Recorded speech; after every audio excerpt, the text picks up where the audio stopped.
In a remote mountain village surrounded by jagged stone cliffs, there was an ancient well that had existed for hundreds of years.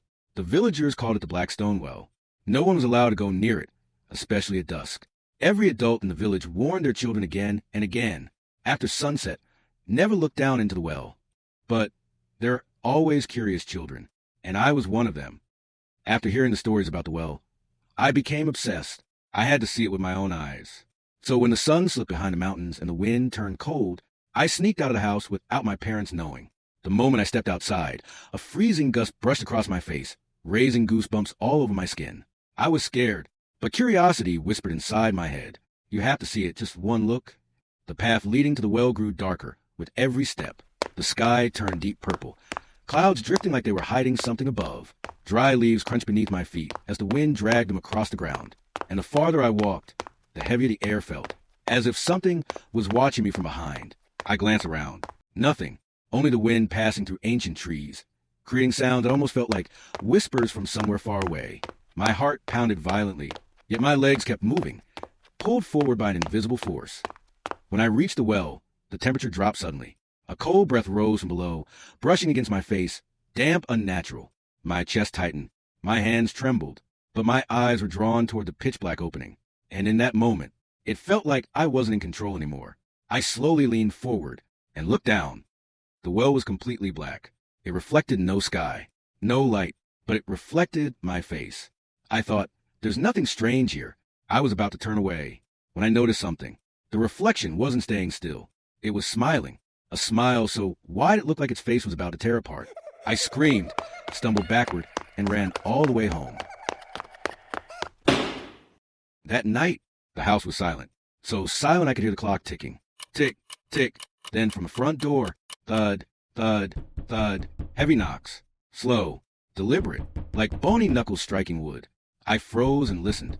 Who would come this late? My parents were still asleep. I told myself it was just the wind. I pulled the blanket over my head and squeezed my eyes shut. Then a child's voice whispered through the door crack. "Open the door. I'm so cold." It wasn't a normal child's voice. It was hoarse, stretched, like it came from a throat soaked in water for too long. The doorframe trembled slightly. I couldn't move. I couldn't breathe. Then silence. I thought, it's gone. But at that moment, something moved under my bed. Slowly. Then, a wet, freezing hand grabbed my ankle. I screamed. The lights turned on. My parents rushed in, and both of them froze. My legs were covered in black mud, wet, sticky, dragged across the floor like someone had tried to pull me away. My father grabbed me, shaking. "Kang, what happened? Who came into the house?" My mother held me tightly as I told them everything. The knocking, the voice, the hand. The room fell silent. Then my father asked quietly, "Kang, did you go anywhere today?" I couldn't answer. My mother whispered, "Did you go to the well?" I didn't nod. I didn't deny it. That was enough. My father's face turned pale. That well isn't normal. He told us a story. Long ago, a child drowned there at dusk. Since then, people who looked into the well began disappearing. They say something inside the well steals the reflection of anyone who looks down, especially at twilight. That night, my father ran to find an old shaman. The shaman listened quietly, then sighed. "It has returned. Is there a way to save my son?" my father begged. The old man replied, "It's lucky. It only touched him. The child in the well returns 3 times. The first time it touches. The second time it takes the soul. The third time it takes the body." The master told my father to go inside first. Then he walked toward an old wooden cabinet in the corner of the room and opened it. Inside were ritual items, stacked carelessly. He searched quickly, then pulled out 4 things. A bundle of white incense, a bell cord taken from an old grave, a small bagua mirror, and an oil lamp. He placed them all into a cloth bag. Then he looked at my father. His voice dropped low. "Let's go. Tonight, we have to hold on to the boy's soul tightly." When they returned home, the light in my bedroom was still on, spilling out onto the porch. My father pushed the door open. My mother was sitting on the bed, holding me tightly. My whole body was shaking. My face was pale, frozen in fear. The master stepped inside and placed the bag down. His eyes narrowed when he saw the marks on my ankle. He moved closer, studied me, then nodded slightly, as if confirming what he already knew. "The well spirit has chosen you. You." He turned to my father. "Close every door. Put away anything made of mirrors or metal. Tonight, the boy must not be left alone. If it comes again, don't open the door. Don't look at it. And don't answer." My father did exactly as he was told. The room slowly became suffocating. Only the yellow glow of the oil lamp remained, flickering in the wind outside. Our shadows stretched long and twisted across the walls. I sat in the middle of the bed, eyes wide open. My mother held me tightly, her body trembling. The master sat across from us, placing the white incense into a ceramic bowl. The smoke grew thick, curling together like pale threads clinging to the ceiling. No one dared to breathe too loudly. Then the master spoke, his voice barely above a whisper. Tonight, it won't enter. It's only testing us. But tomorrow night will be different. My father swallowed hard. Then what should we do tonight? The master didn't take his eyes off the smoke. Keep the boy awake until morning. If he falls asleep, the spirit will call his soul out, especially while the spirit is still weak. I curled closer to my mother, gripping her hand. I don't want to sleep. She hugged me tighter. The master continued. Silence doesn't mean safety. It means it's watching, waiting. The air froze. Outside, the wind grew stronger, slamming against the roof tiles. Clack, clack, like footsteps pacing above our heads. My parents held me even tighter. The first night passed painfully slow. I couldn't sleep, but I was too afraid to blink. When the first light of morning crept in, the master stood up and brushed away the incense ash. It didn't enter, but the second night will be the real test. Prepare yourselves. As the sun set, the sky turned a suffocating shade of deep purple. Cold wind blew in from the fields, rattling the front door, even though it was tightly shut. Inside, the master hung the stone bell cord on the main door. Then he set up the small altar again. Oil lamp, white incense, bagua mirror. I sat in the middle of the bed, eyes bloodshot from exhaustion. My parents sat on either side of me, visibly drained, but alert. The master looked at me. His voice was heavy. Tonight, it will come closer. No matter what you hear, no matter what you see, you must not open the door. The words sliced through the silence like a warning. Near midnight, no one spoke, only the faint ticking of the wall clock. Then, scrape, drag, a dry, dragging sound echoed from the porch, like wet feet being pulled across dirt. I shuddered, gripping my mother's arm. My father looked at the master. The master lifted his eyes slightly, signaling him not to move. The sound grew closer. The door trembled. Bang! Everyone jumped. Then a child's voice whispered, soft as wind, but horrifyingly clear.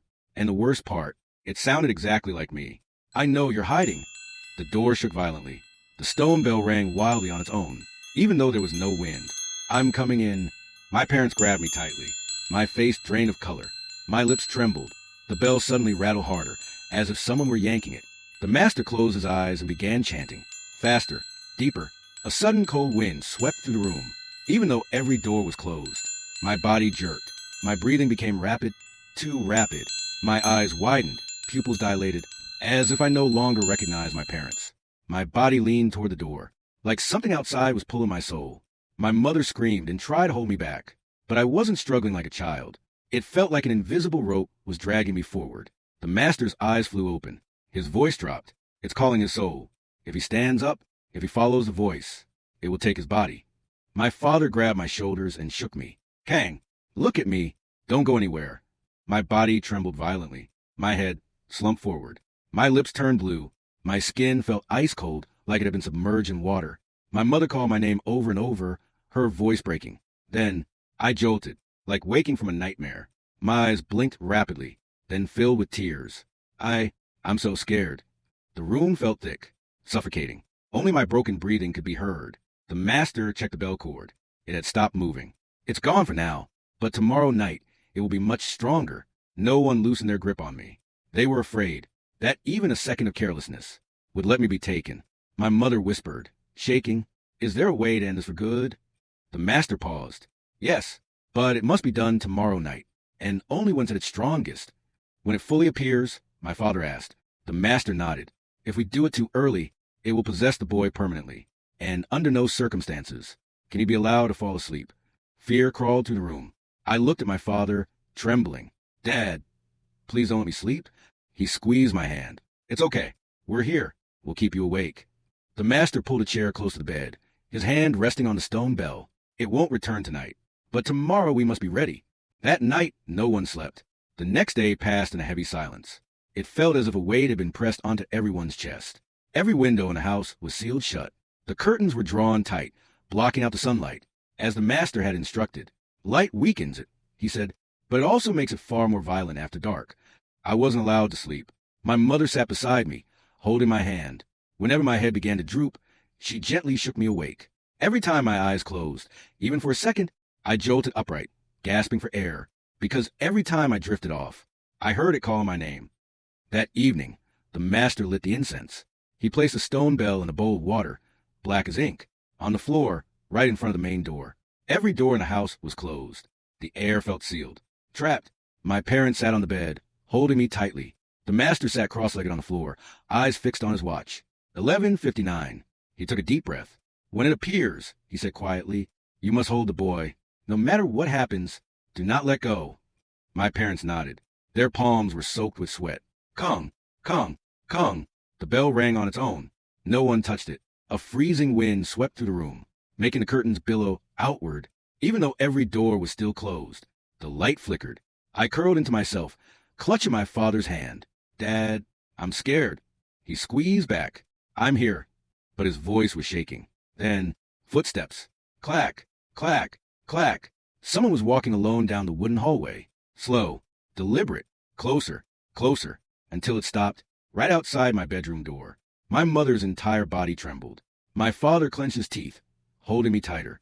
The master began chanting, steady, controlled, as if forcing himself not to panic.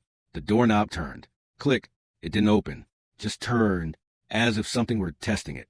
I screamed, Dad, it's calling me. Don't open the door. Please don't let it in. My parents wrapped their arms around me.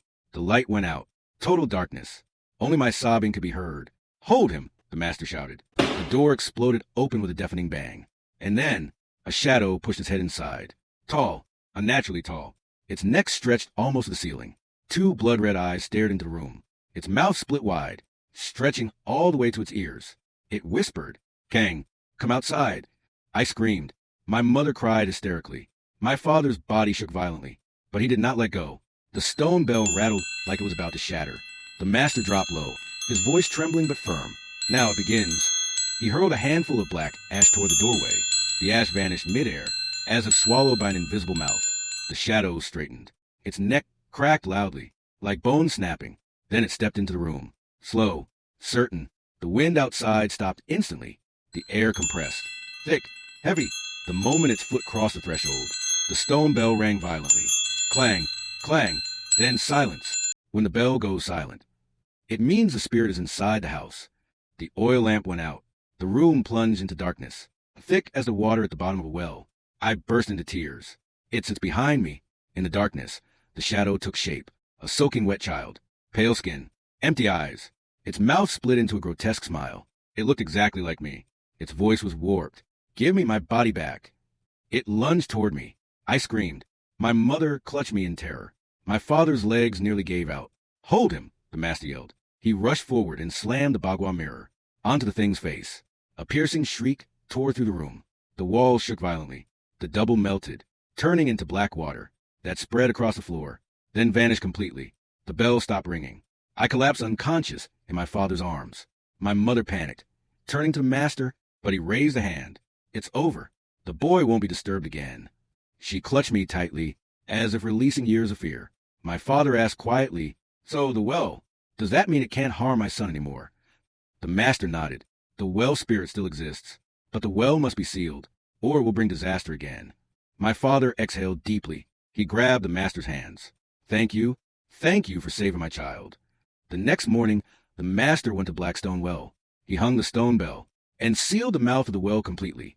People say that from that day on, the Blackstone Well no longer made strange noises. But at dusk, if someone walks too close and hears a voice, one that sounds exactly like their own, calling their name, the best thing to do is never answer.